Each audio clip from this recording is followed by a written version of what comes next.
आज की इस वीडियो में मैं आपको बताऊंगा आखिरी बचे हुए 3 मौलिक अधिकारों के बारे में। इससे पहले हम समानता, स्वतंत्रता और शोषण के अधिकार के बारे में बात कर चुके हैं। अगर आपने वो वीडियोस नहीं देखी है तो मैं आपसे प्रार्थना करता हूं कि प्लीज जाके देख लीजिए। लिंक आपको डिस्क्रिप्शन में मिल जाएगा, जिससे आपको कोई दिक्कत ना हो इन्हें समझने में। शुरुआत करते हैं चौथे मौलिक अधिकार से, जो कि है धर्म की स्वतंत्रता का अधिकार या फिर धार्मिक स्वतंत्रता का अधिकार। देखिए, जो चौथा मौलिक अधिकार है ये संविधान में अनुच्छेद 25 से लेकर 28 तक है, यानी कि संविधान के इस भाग में इसको बताया गया है। इस अधिकार का मतलब क्या है? इस अधिकार का मतलब यह है कि भारत में रहने वाले हर एक नागरिक को अपने मुताबिक कोई भी धर्म मानने और उसे अपनाने की स्वतंत्रता है। यानी कि एक भारतीय नागरिक जो किसी भी धर्म में पैदा हुआ है, मान लो कि वो हिंदू है, मुस्लिम है, सिख है, ईसाई है, कुछ भी है, अगर वो बड़ा होकर अपना बिलीव बदलना चाहे, अपना धर्म बदलना चाहे या मानना चाहे किसी धर्म को, तो उसे पूरी आजादी है, पूरी स्वतंत्रता है। यानी राष्ट्र जो है वो किसी भी व्यक्ति की धार्मिक मान्यताओं में दखल नहीं देता है। इस बात करते हैं अनुच्छेद 25 की। अनुच्छेद 25 जो है वो 3 चीजें बताता है। एक ये कि एक जो नागरिक है उसको कोई भी धर्म मानने, यानी कि वो धर्म मान सकता है, उसका आचरण करने, यानी कि जैसा उस धर्म में लोग रहते हैं वैसा रहने, और प्रचार करने, मतलब उस धर्म का प्रचार करने की आज़ादी है। साधारण शब्दों के अंदर मान लो कि कोई धर्म है ABC, उस धर्म को किसी ने माना है, तो अब वो उस धर्म को मानने के साथ उसका आचरण भी करना चाहता है। आपको पता है अलग अलग धर्म की वेशभूषा अलग अलग होती है, तो वो वेशभूषा भी अपना सकता है, आचरण कर सकता है वैसा, और उसका प्रचार भी कर सकता है अपने तरीके से। तो इसका मतलब 25 कह रहा है कि आप कोई भी धर्म मान सकते हो, उसके जैसा आचरण कर सकते हो, उसका प्रचार कर सकते हो, फिर उसका धार्मिक कार्य कर सकते हो। धार्मिक कार्य कहां आ गया? आर्टिकल 26 के अंदर आ गया, मतलब प्रबंध कर सकते हो उसका। आर्टिकल 27 क्या बताता है? अगर आप कोई रिलीजियस डोनेशन करते हैं, यानी कि आप चाहते हैं कि ये जो कार्य है ये और फले फूले, तो इसका मतलब रिलीजियस डोनेशन देने की आजादी आपको है। और जो वो पैसा जमा होता है धार्मिक स्थलों के ऊपर, उसमें जो टैक्स लगता है उसमें भी सरकार थोड़ी सी ढिलाई कर देती है। तो आर्टिकल 27 धर्म की अभिवृद्धि या फिर उसको संपोषित करने की आजादी देता है। इसके बाद आता है आर्टिकल 28। अब ये बहुत इंपॉर्टेंट है। इसमें यह कहा जाता है कि कुछ शिक्षा संस्थान जो कि अपने यहां धार्मिक शिक्षा देते हैं या धार्मिक उपासना करवाते हैं, उसमें कोई भी उपस्थित रह सकता है। जैसे मान लो कि किसी धर्म की शिक्षा दी जा रही है किसी शिक्षा संस्थान के अंदर, तो कोई दूसरा व्यक्ति जो शायद उस धर्म का ना हो लेकिन फिर भी वहां वो उपस्थित रह सकता है अगर वो रहना चाहे तो उसको ये आजादी है कि वो किसी भी धार्मिक शिक्षा या धार्मिक उपासना में मौजूद हो सके। तो ये जो 4 आर्टिकल्स हैं ये लाइन से आप याद कर सकते हो। आर्टिकल 25 धर्म को मानना, उसके जैसा आचरण करना और उसका प्रचार करना। आर्टिकल 26 उस धर्म के कार्यों का प्रबंध करना। आर्टिकल 27 उस धर्म को बढ़ाना है, उसकी अभिवृद्धि करनी है, तो उसमें धार्मिक डोनेशंस देना। और फिर आर्टिकल 28 कि किसी भी धार्मिक उपासना में उपस्थित रहने की आजादी या स्वतंत्रता। तो ये जो आपका चौथा अधिकार है, मौलिक अधिकार, ये आपको पूरी तरीके से धर्म की स्वतंत्रता देता है या फिर धार्मिक स्वतंत्रता देता है आपकी मान्यताओं के अनुसार। इस सांस्कृतिक और शिक्षा संबंधी अधिकार। अब ये जो अधिकार है ये बहुत खास है। यूं तो मौलिक अधिकार सभी को मिले हुए हैं, लेकिन ये जो 5वां मौलिक अधिकार है ये स्पेशली दिया गया है अल्पसंख्यकों को। यहां पे बात नहीं हो रही है बहुसंख्यकों की, यहां पे अल्पसंख्यक जितने भी समाज में कम है, मतलब उनकी जो संख्या है वो कम है, उनको दिए हुए हैं। ये जो आपका मौलिक अधिकार है ये आर्टिकल 29 और 30 में बताया गया है, यानी कि संविधान के 2 आर्टिकल्स जो स्पेशली अल्पसंख्यकों के लिए दिए गए हैं। ये सवाल बनता है कि कौन सा मौलिक अधिकार सिर्फ अल्पसंख्यकों के लिए है, तो आप कहेंगे सांस्कृतिक और शिक्षा संबंधी अधिकार। अब ऐसा है क्यों? देखो, एक चीज सोच के देखो कि आप एक कंट्री में रह रहे हो और वहां पे कुछ बहुसंख्यक हैं और कुछ अल्पसंख्यक हैं। अब बहुसंख्यक लोग जो हैं वो तो अपनी संस्कृति को निभाएंगे, भले सारे नहीं करते हो, लेकिन एक बहुत बड़ा हिस्सा, एक बहुत बड़ा तबका पॉपुलेशन का वो अपनी संस्कृति को निभाता है। तो उनकी संस्कृति खतरे में है?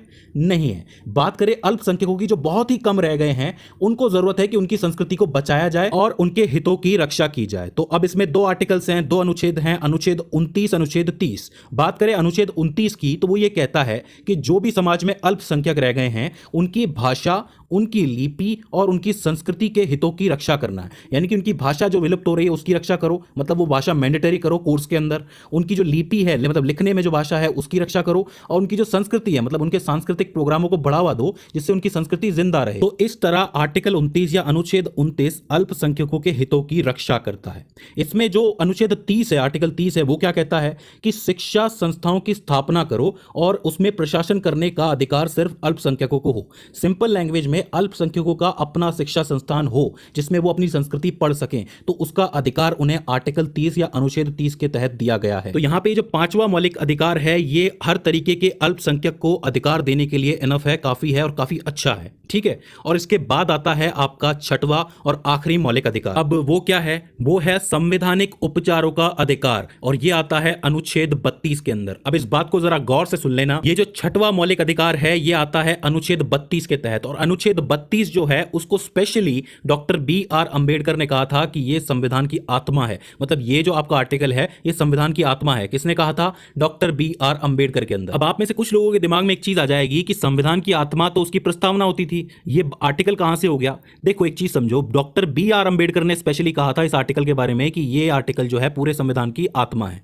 लेकिन जनरली पूरे लोगों ने, सबने ये कहा था कि प्रस्तावना है इस संविधान की आत्मा। तो दो तरीके से क्वेश्चन बनता है कि डॉक्टर B.R. अंबेडकर के अनुसार संविधान की आत्मा क्या है या किसे कहा गया है, और वैसे नॉर्मल क्वेश्चन आएगा कि संविधान की आत्मा किसे कहा गया है। तो जब नॉर्मल क्वेश्चन आए तो आपको कहना है कि प्रस्तावना, और जब B.R. अंबेडकर ने कि डॉक्टर B.R. अंबेडकर का नाम आ जाए तो वहां पे आपको कहना है कि ये आर्टिकल 32। तो अब इस आर्टिकल 32 में ऐसा है क्या? देखो आर्टिकल 32 में ये है कि अगर आपके मूल अधिकार जितने भी हमने अब तक पढ़े हैं इनमें से किसी का भी हनन हो तो आप उसकी सुरक्षा के लिए न्यायालय जा सकते हो, उच्च न्यायालय या सर्वोच्च न्यायालय जा सकते हो, और उच्च न्यायालय या सर्वोच्च न्यायालय आपके अधिकारों की रक्षा करेगा। ये उसके अधिकार में है, ये उसका कर्तव्य है, ठीक है। तो इसका मतलब आपके अधिकारों का कभी हनन नहीं होने पाएगा। अब यहां पे सर्वोच्च न्यायालय यानी कि सुप्रीम कोर्ट और हाई कोर्ट आपके इन अधिकारों की रक्षा करेंगे कैसे? देखो पहले एक चीज समझ लो कि जो सुप्रीम कोर्ट है वो आर्टिकल 32 मतलब ये वाला जो आर्टिकल है इसके तहत रीट जारी कर सकता है, और जो हाई कोर्ट है वो आर्टिकल 226 यानी कि 226 का जो आर्टिकल है, जो अनुच्छेद है,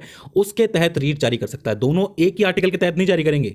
ये जो आपका सुप्रीम कोर्ट है ये 32 के तहत करेगा और जो हाई कोर्ट है वो 226 के तहत करेगा। इस चीज को याद रखना है, क्वेश्चन बनता है। तो अब वो रीट कौन कौन सी है? तो देखो 5 तरीके की रीट है और वो सारी की सारी आपने अब तक जो पढ़ा है मौलिक अधिकारों में से उन्हीं में से आती है।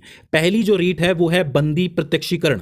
अब इसके नाम से पता चल रहा है कि कोई बंदी है, मतलब कोई कैदी है, उसका कोई राइट है, उसके बारे में कोई रीट है। ये बात समझ में आ रही है? करेक्ट। तो अगर आपको याद हो आर्टिकल 22 में मैंने आपको बताया था स्वतंत्रता के अधिकार में कि किसी को गिरफ्तार करने के 24 घंटे के अंदर अंदर आपको उसे मजिस्ट्रेट के सामने पेश करना होता है। आर्टिकल 22 में था स्वतंत्रता के अधिकार में कि अगर आप नहीं करते हैं तो सुप्रीम कोर्ट या हाई कोर्ट आपके खिलाफ रीट निकालेगा, मतलब पुलिस के खिलाफ, कि आप उसको पेश करो। इस तरीके से आप उसे बंदी बना के नहीं रख सकते, ठीक है। इसके बाद आती है दूसरी रीट, वो है परमादेश। परमादेश में समझ में आ रहा है कि एक परम आदेश है। परम आदेश कौन दे सकता है? या तो सुप्रीम कोर्ट या high court. Basically supreme court ही देता है, लेकिन ये दोनों देते हैं अलग अलग आर्टिकल्स के तहत। उसमें वो क्या करते हैं कि जैसे कोई सरकारी अधिकारी है और वो अपना कर्तव्य ठीक से नहीं निभा रहा है, आप समझते हैं ना किस बारे में बात कर रहा हूं मैं। तो अगर वो अपना कर्तव्य ठीक तरीके से ना निभाए तो सुप्रीम कोर्ट और हाई कोर्ट उसके लिए एक रीट जारी करते हैं कि आप अपने कर्तव्य का निर्वहन ठीक तरीके से करें। इसमें तीसरी रीट क्या है? तीसरी रीट जो है, ये शब्द आपने कई बार सुना होगा, प्रतिषेध। प्रतिषेध देखो होता क्या है कि जो सुप्रीम कोर्ट है वो अपने से नीचे वाले जो लोअर कोर्ट्स होते हैं उनको देता है ये रीट। मतलब सुप्रीम कोर्ट हाई कोर्ट को भी देता है और डिस्ट्रिक्ट कोर्ट को भी देता है,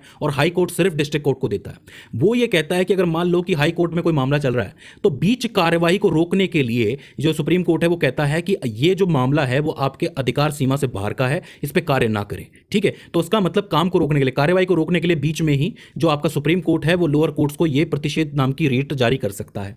और इसके तुरंत बाद चौथी रीट आती है जो इसी से संबंधित है, जिसको हम कहते हैं उत्प्रेषण। अब उत्प्रेषण क्या होता है कि मान लो कि हाई कोर्ट में कोई मामला चल रहा है और ये मामला बहुत ही लंबा चल रहा है, ठीक है। पता चल रहा है कि यार ये मामला बहुत लंबा जा रहा है और उसकी कार्रवाई ऑलमोस्ट हो गई है, फिर भी इसका निर्णय नहीं आ रहा है। तो ऐसे में सुप्रीम कोर्ट हाई कोर्ट के लिए उत्प्रेषण रीट जारी करेगा और ये कहेगा कि आप ये जो चीज है ये मुझे दे दो, मतलब ये मामला मुझे भेज दो, मैं इसका निर्णय समाप्ति कर दूंगा। तो ये भी एक तरीके से रोकना ही हुआ, ठीक है। तो मतलब प्रतिषेध और उत्प्रेषण दोनों में फर्क क्या है? प्रतिषेध जो है वो सुप्रीम कोर्ट बिल्कुल चलती हुई कार्रवाई में कभी भी कह सकता है कि ये मामला रोको या आपके अधिकार सीमा से बाहर है। और उत्प्रेषण क्या होता है कि मामला बहुत लंबा हो गया है तो वहां पे सुप्रीम कोर्ट कहता है कि मुझे दे दो ये मामला, इसकी निर्णय समाप्ति मैं कर दूंगा, ठीक है। इसके बाद आती है पांचवी रीट जिसका नाम है अधिकार प्रश्यालेख। अब इसको ध्यान से समझो कि इसके नाम में ही लिखा हुआ है अधिकार प्रश्या, मतलब है कि बाय व्हाट अथॉरिटी। हिंदी में मतलब है किस अधिकार से। सीधे पता चल रहा है एक क्वेश्चन चल रहा है कि किस अधिकार से। मतलब ये हो गया कि जैसे कोई सरकारी अधिकारी है, कोई न्यायालय में कोई अधिकारी है, वो किसी पद पे असंवैधानिक तौर पे कब्जा कर ले या उस पर दावा कर दे,